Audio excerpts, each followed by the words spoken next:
I put a poll out on my podcast channel asking you guys some podcast topic ideas, and by an overwhelming amount, you guys wanted to hear the story about how I started riding BMX. And as I can't make that a whole podcast, it seems like a lot of you are interested. So today we are talking about how I got started with BMX. Honestly, most of my actual BMX journey has been documented, and I will sum that up, but we're gonna go way back into what inspired me to ride it in every single step. How I got my first bike, how I learned about bikes, what my mindset was back then, what I was thinking about. We're gonna cover that and more in today's video. You might be wondering what super swaggy shirt I got on. Well, let me answer that for you. Today's sponsor is Mr. Goo Goo and Miss Go. Why am I promoting another clothing brand? Because this clothing brand is unlike anyone I've ever seen, especially mine. You know, my brand is a lot of blank stuff, minimalist, you know, high quality with like low design.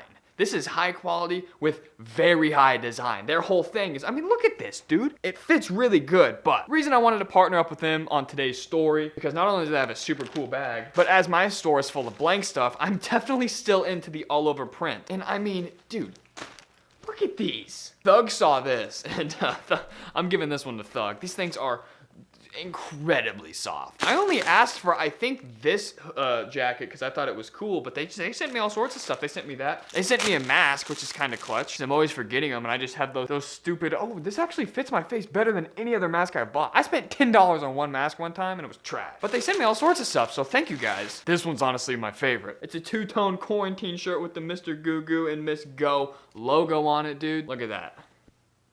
Says quarantine on it. Click the link in the description. Definitely check these guys out. It's so soft, high quality, and I mean, this is great stuff. It's nothing like you could ever get on my store. Nothing like you will ever get on my store. And I've had so many offers from clothing brands to promote and pay me nice amounts of money, and I said, no thanks, until today. Use my code Greyson for 15% off of your purchase, and yes, it does work with already discounted items. Tag says, we're making the world really colorful. The original all over prints. Thank you for sponsoring today's video. Anyway, let's get into the story. So my entire life, I started probably age like 7 or 8. I was a skateboarder. I was in love with skateboarding. I was obsessed with it. You know, I had the baggy shirt, the baggy jeans, the Osiris high tops. I had the Element skateboard, the Monster hat, or whatever. I was like the cliche skater kid when I was in school. And then fast forward a little bit, we get to 7th grade. I'm in junior high. I don't know how your school is structured, but we go K through 4th, 5th, 6th, 7th, 8th, and then 9th through graduating as a senior, 12th grade. So I was in junior high, which is 7th and 8th grade. I was 7th grade, I was a heavy skateboarder. But that's when the tide started to turn. I had a friend who rode BMX, and I didn't really understand it. I was still in that mindset of like I was a young skater. I looked up to the older skaters, and back then, BMX was lame, right? You would go to the skate park and you'd make fun of them. You wouldn't like them, right? So I was friends with the BMXer, and he sat me down. He's like, dude, look at this. And he showed me my first ever BMX video, Tom Dugan. My mind was blown. My skateboard couldn't do that. In fact, I think just before I watched that video, one of those storm drains just ate the fucker. So anyway, he showed me a Tom Dugan video, and then he showed me his bike. Tom Dugan was riding for a brand called Fit Bike Co., and that just so happened to be what he had. He had whatever they were selling 10 years ago. I think it was a Fit Benny. I think it was a blue frame with chrome wheels and the white wall rims. Way back. This was like before I even started riding, and I've been riding for about 8 years. So to some of you, that's not a long time, but to me, that's my entire career. I pedaled on his bike, and I was like, wow, okay. You know, I started doing bunny hops and stuff, and then finally I was like, oh, you know, it's expensive, whatever.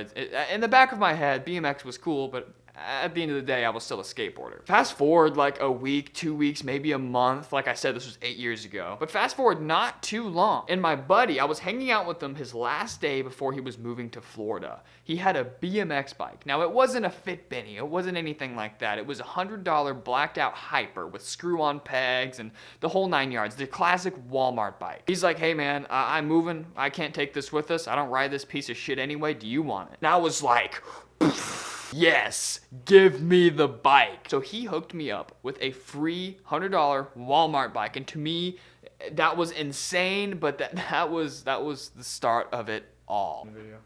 Oh my god, nice shirt. So after riding the bike a little bit, taking it to the skate park on the old Sunday session bike nights that are unfortunately extinct, but I remember people were like, yo, you seem pretty into it, you know, you're actually giving a shit, you're trying. But they let me know that my bike was pretty much ass. So I had this like bond, and I forget exactly what it was, But it was something my grandma left me, and it had appreciated a couple bucks. And it was one of those things, you throw it in the bank and it appreciates over time. But I wanted to cash it out now. And I remember it was $140 when I took it out of the bank and I bought what's called a Sapient. It's like one of those, it's above a Walmart bike, but it's one of those off-brand, I'm trying to think of something that's a little bit more popular. Maybe like a Framed or like a Mafia, except everybody knows what a Mafia is. Just a cheaper bike. It was $140. Made for BMX, but still very cheap. That's what I started on. And from there, I was hooked. It was game. That's game. GG. I was addicted ever since then. But after riding, then I really understood Fit Bike Co. I had heard of it. That's who Tom Dugan rode for. That's what my friend's bike was. But I never really put two and two together. I was like, wow, okay. Now I understand the importance of a good bike. Now I appreciate the skill that Tom Dugan, and I was also watching Chase Hawk and Aaron Ross. Now I understand the skill. And it's all kind of coming together. And I was, in my mind, just laser focused on Fit Bike Co. That's my dream bike. That's what I want. That's who I eventually want to ride for one day. Fast forward another few months, maybe even a whole year, but I cashed in. I remember this. I cashed in an early birthday gift to get a $300 Complete Verde.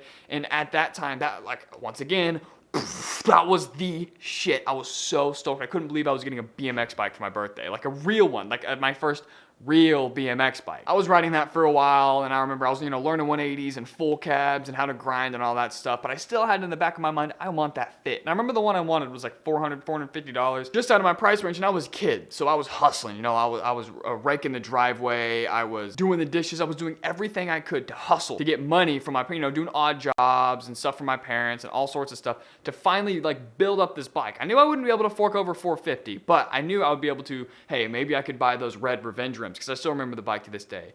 It was blacked out. So imagine a blacked out bike, red grips, red rims, white wall tires, and a red chain. That is what I remember to be the Fit Benny V2 from Fit Bike Co. back in the day. I was obsessed. So I spent all my money pretty much trying to convert my bike into that one. So then, blah, blah, blah, I had a bike that looked like the Fit Benny, but wasn't. And then, more time passed. I was obsessed with BMX. I'd spent all my money, whether it was Christmas, birthday, just hustling around, doing random stuff. I bought my buddy's Verde that was worth a little bit more, put them together, and then I actually made a video. I don't remember the exact combination of parts I had on this one. Like I said, this was like a long time ago, and I had a bunch of different parts because I was just obsessed with BMX. But then I made a video that actually was kind of popular. It was one of my first videos, free coaster versus cassette. Anyway, whatever happened to those bikes, I'm sure I sold them for more parts or whatever. Long story short, I ended up getting money and buying my first, legit BMX bike. It was the Sunday Jake Seeley Broadcaster, I believe V2, with chrome bars, translucent black frame, and it was a free coaster. This was all within I think this was all within a 1 year span, I believe. Because I remember in my first year,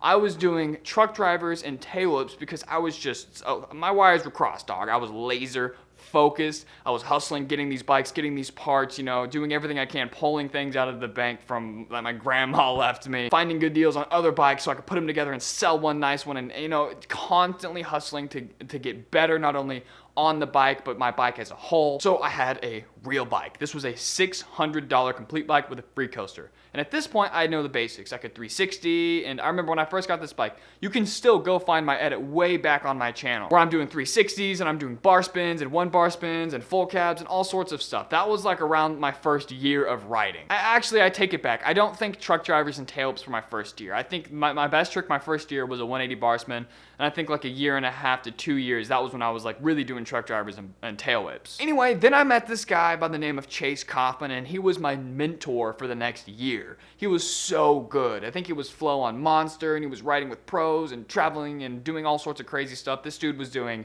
backflip tail whips, double whips over transfers, triple truck drivers, and this guy pretty much that next year just taught me everything I knew.